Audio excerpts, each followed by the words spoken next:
യാഗമായി സ്വന്തം ജീവനെ തന്നതിനാ. ഞാൻ സങ്കേതമായി എന്റെ കൂടെയുണ്ട്, അവൻ മാത്രമൻ നല്ലിടയൻ. തിരുക്കരങ്ങളാൽ അനുദിനം നടത്തുകയാ, കൃപയാൽ കൃപയാൽ ദൈവകൃപയാൽ ഞാൻ ജീവിക്കുന്നു. കൃപയാൽ കൃപയാൽ ദൈവകൃപയാൽ ഞാൻ ജീവിക്കുന്നു. Good morning. Amazing facts India വിജയിക്കുന്ന സത്യം പ്രതിദിന ധ്യാനത്തിലേക്ക് എല്ലാ ദൈവമക്കളെയും കർത്താവായ യേശുക്രിസ്തുവിന്റെ നാമത്തിൽ സ്വാഗതം ചെയ്യുന്നു. പ്രിയരെ, ഇന്ന് പകൽക്കാലം നാം ചിന്തിക്കുവാൻ തക്കവണ്ണം ആഗ്രഹിക്കുന്ന വിഷയം അവസാനം നീതി. തിരുവെഴുത്തിൽ ഇപ്രകാരം പറയുന്നു, 2 കൊരിന്ത്യർക്ക് ലേഖനം 5-ാം അധ്യായം 10-ാമത് വാക്യത്തിൽ, അവനവൻ ശരീരത്തിലിരിക്കുമ്പോൾ ചെയ്തത് നല്ലതാകിലും തീയതാകിലും അതിന് തക്കവണ്ണം പ്രാപിക്കേണ്ടതിന് നാം എല്ലാവരും ക്രിസ്തുവിന്റെ ന്യായസനത്തിന് മുമ്പാകെ വെളിപ്പെടേണ്ടതാകുന്നു. പ്രിയരെ, വർഷങ്ങൾക്ക് മുമ്പ് കെൻഡക്കിയിൽ ശുശ്രൂഷ ചെയ്യുന്ന ഒരു പാസ്റ്റർ പള്ളിയിൽ പറഞ്ഞ കഥ വീണ്ടും ആവർത്തിക്കുന്നു.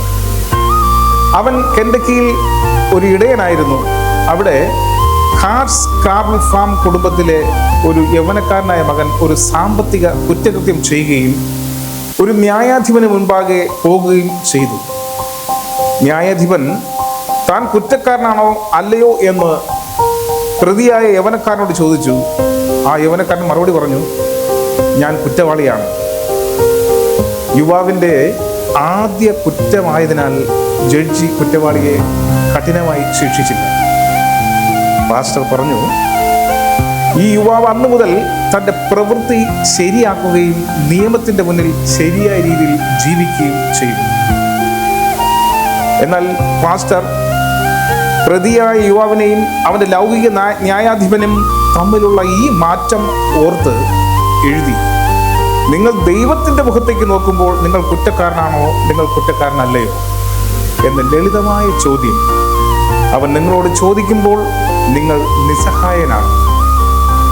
എന്നാലും നിങ്ങൾ നിന്ന് മറുപടി പറയേണ്ടി വരും.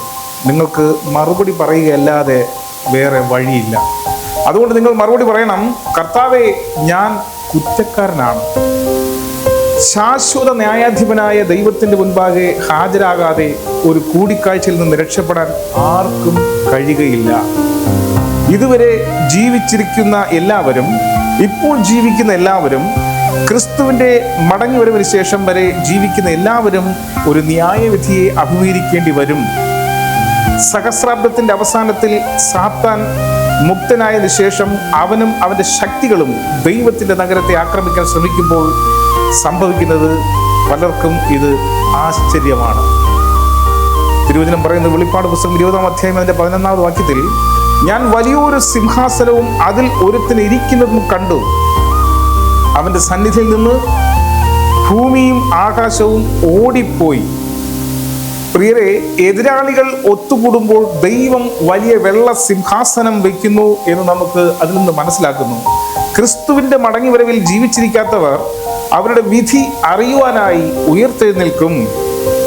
ന്യായവിധി ഓരോ വ്യക്തിയെയും ഒരു വിധി അറിയിക്കുവാനും ദൈവം നീതിമാനാണെന്ന് ഒരിക്കൽ കൂടി കാണിക്കുവാനും ഉദ്ദേശിച്ചുള്ളതാണ്. അങ്ങനെയെങ്കിൽ ഫിലിപ്പിയർക്ക് ലേഖനം 2-ാം അധ്യായം 10-11 വാക്യത്തിൽ പറയുന്നു, അങ്ങനെ യേശുവിൻ്റെ നാമത്തിങ്കൽ സ്വർലോകരുടെയും ഭൂലോകരുടെയും അധോലോകരുടെയും മുഴങ്കാൽ ഒക്കെയും മടങ്ങുകയും എല്ലാ നാവും യേശു ക്രിസ്തു കർത്താവ് എന്ന് പിതാവായ ദൈവത്തിൻ്റെ മഹത്വത്തിനായി ഏറ്റു പറയുകയും ചെയ്യും എന്ന് പറയേണ്ടി വരും. പ്രിയരെ, കർത്താവായ യേശു ക്രിസ്തു താൻ ഭൂമിയിലായത് സമയത്തും അപ്രകാരം ആ വിഷയത്തെക്കുറിച്ച് പറയുകയുണ്ടായി. ലൂക്കോസ് എഴുതിയ സുവിശേഷം അതിൻ്റെ 13-ാം അധ്യായം 28-ാമത് വാക്യത്തിൽ, അവിടെ അബ്രഹാമും ഇസഹാക്കും യാക്കോബും സകല പ്രവാചകന്മാരും ദൈവരാജ്യത്തിൽ ഇരിക്കുന്നതും നിങ്ങളെ പുറത്തു തള്ളിക്കളഞ്ഞതും നിങ്ങൾ കാണുമ്പോൾ കരച്ചിലും പല്ലുകടിയും ഉണ്ടാകും എന്ന് ഓർമ്മപ്പെടുത്തുകയും ചെയ്താൽ നമുക്ക് മനസ്സിലാക്കും. പഴയ നിയമപുസ്തകത്തിൽ യെശയ്യാപ്രവചനം 45-22-23 വാക്യത്തിൽ പറയുന്നു, സകല സീമാസികളുമായുള്ളവരെ എങ്കിലേക്ക് തിരിഞ്ഞ് രക്ഷപ്പെടുവിൻ. ഞാനല്ലാതെ വേറൊരു ദൈവവും ഇല്ലല്ലോ. എന്നാണ് എൻ്റെ മുൻപിൽ ഏത് മുഴങ്കാലും മടങ്ങും, ഏത് നാവും സത്യം ചെയ്യും എന്നിങ്ങനെ എൻ്റെ വായിൽ നിന്ന് ഒരു നീതിയും മടങ്ങാത്ത ഒരു വചനവും പുറപ്പെട്ടിരിക്കുന്നു. പ്രിയരെ, അത്തരത്തിലുള്ളതായ ഒരവസ്ഥ നമുക്കായിരിക്കുമ്പോൾ പ്രത്യാശയോടുകൂടിയതായ ഒരു ക്രിസ്ത്യൻ ജീവിച്ചവരായി, ക്രിസ്തീയ ജീവിതം നാം നയിച്ചവരായി നിൽക്കുവാനുള്ള കൃപാവരം സർവശക്തനായ ദൈവം നമുക്ക് ഏവർക്കും തരുമാറാകട്ടെ എന്ന് ഞാൻ ഈ പ്രഭാതത്തിൽ ആശംസിക്കുന്നു. നമുക്ക് കണ്ണുകളടയ്ക്കാം, പ്രാർത്ഥിക്കാം. വാഗ്ദത്തങ്ങളിൽ വിശ്വസ്തനും വാക്കുമാർത്തനും നല്ലവനുമായ ദൈവമേ, ഈ അനുഗ്രഹമേറിയതായി പ്രഭാതത്തിൽ ഇത്തരത്തിലുള്ളതായ ഒരു മെസ്സേജ് കേൾക്കുവാൻ തക്കോണം സർവീശ്വരാ നീ ഇടവരുത്തിയതിനായി സ്തോത്രം. ദൈവമേ, ഒരു ക്രിസ്തുവിൻ്റെ അനുയായി എന്നുള്ള നിലയിൽ കേട്ടതായ തിരുവചനത്തെ ജീവിതത്തിൽ പകർത്തിക്കൊണ്ട് ക്രിസ്തുവിൻ്റെ പാത പിന്തുടരുവാനുള്ളതായ കൃപാവരം നീ ഞങ്ങൾക്ക് തരുവാൻ തക്കോണം സർവീശ്വരാ നീ ഇടവരുത്തണം. പ്രത്യാശയോടുകൂടി ജീവിതം നയിക്കുവാനുള്ളതായ സാധ്യത നീ ഒരുക്കി തരുന്നതിനായി സ്തോത്രം. ദൈവമേ, കേൾവിക്കാരായി, കാഴ്ചക്കാരായി, ശ്രമിച്ചവരായിരിക്കുന്നത് എല്ലാവരെയും നീ ഇന്ന് പകൽക്കാലം അനുഗ്രഹിക്കും. സകലതും കർത്താവേ ഞങ്ങളുടെ സന്നിധിയിൽ താഴ്ത്തി പരമേൽപ്പിക്കുമ്പോൾ കൃപയോടെ പ്രാർത്ഥന കേൾക്കും സ്വർഗീയ നല്ല പിതാവേ. ആമേൻ.